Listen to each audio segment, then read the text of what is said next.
So what are the biggest challenges to teaching poetry for you? And what are the strategies you found across all of these spaces to bring students into poetry? I don't know about you. Sometimes I'm like, associate a word with poetry, like hard, confusing. Yeah. What are some of the ways that do you encounter that, and what are some of the ways you get across? So I think the most difficult classrooms have always been the classrooms where the poetry was the punishment. Mm-hmm. That's the hardest one. They're like, oh, here she comes, the poet. Great. And it doesn't matter how many hip hop lyrics you know. It doesn't matter how cool your kicks is.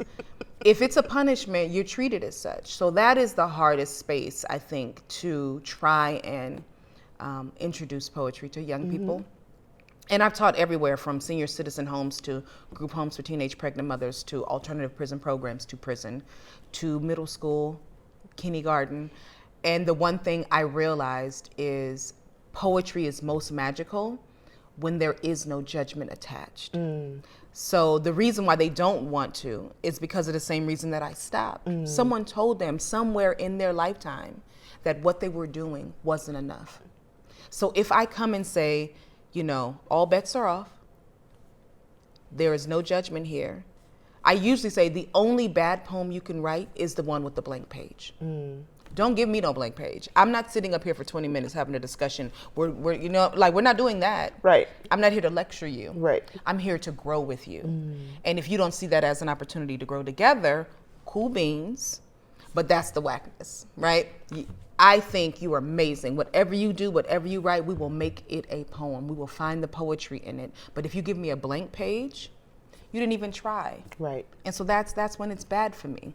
And that has been literally the equalizer for every room, is that I come in super honest, as transparent as possible, and as me as possible, and just say, let's find a way into a poem. Sometimes they say, I don't like poetry, and I get it.